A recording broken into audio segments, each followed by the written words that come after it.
Chitransh academy में आपका स्वागत है।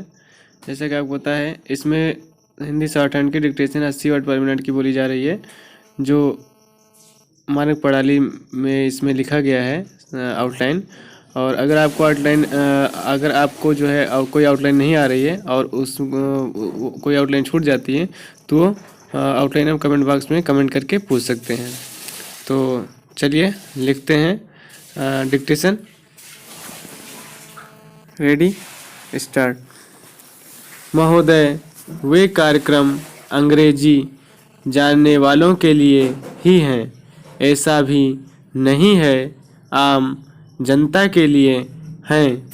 यहाँ तक कि हिंदी समाचारों के बीच में जब विज्ञापन आदि देने होते हैं तो समाचारों के शीर्षक बताकर कहा जाता है कि शेष समाचार इस ब्रेक के बाद। ये अंग्रेजी को लादना नहीं तो क्या है, अजीब स्थिति है। सुबह का व्यायाम कीप फिट अंग्रेजी में, धारावाहिक हिंदी में है लेकिन उसके शीर्षक अंग्रेजी में है। ऐसा नहीं है कि इन सब के लिए हिंदी या भारतीय भाषाएं सक्षम नहीं हैं, और ऐसा भी नहीं है कि अंग्रेजी में सब कुछ स्वाभाविक या सरल है।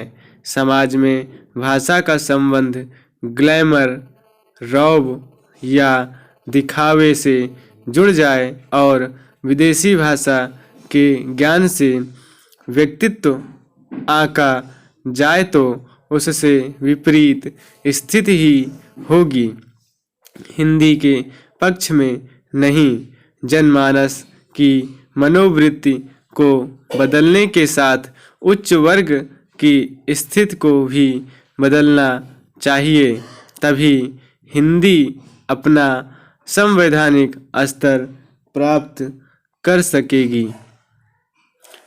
राष्ट्रीय एकीकरण की प्रक्रिया के संदर्भ में भाषा की महत्वपूर्ण भूमिका की बात को आज समाजशास्त्री और भाषा वैज्ञानिक समान रूप से स्वीकार करने लगे हैं। यह बात इसलिए भी महत्व है कि भाषा अगर एक ओर राष्ट्रीय एकीकरण का एक महत्वपूर्ण उपादान बन सकती है तो वहीं दूसरी ओर यह समाज में तनाव, द्वंद्व, विद्वेष और विघटन की प्रवृत्ति को भी जन्म दे सकती है। अतः यह आवश्यक है कि भाषा की इस दोहरी संभावना को हम सजग भाव से समझें और एक ऐसी भाषा नीति को अपनाएं जो देश के आर्थिक और सामाजिक विकास में सहायक हो, हमारी बहुभाषिक यथार्थता के अनुकूल हो और जो राष्ट्रीय एकीकरण की प्रक्रिया में साधक हो। इधर हाल में अंग्रेजी में प्रकाशित 2 लेख सामने आए हैं जिसमें इस समस्या को उठाने का प्रयास किया गया है, पर भारत की भाषाई समस्या की पकड़ ढीली होने के कारण जो निष्कर्ष उनमें निकाले गए हैं वे न केवल भ्रांतिपूर्ण हैं बल्कि घातक भी हैं।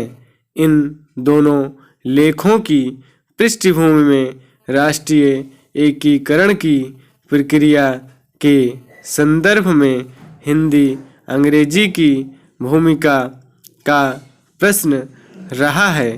दोनों ही लेखों की ध्वनि यह रही है कि आज हम हिंदी को ज़रूरत से ज़्यादा महत्व दे रहे हैं और सरकार द्वारा हिंदी को दिया जाने वाला समर्थन देश के हित में नहीं है। अपने पक्ष में इन दोनों विद्वानों ने कुछ निराले तर्क दिए हैं।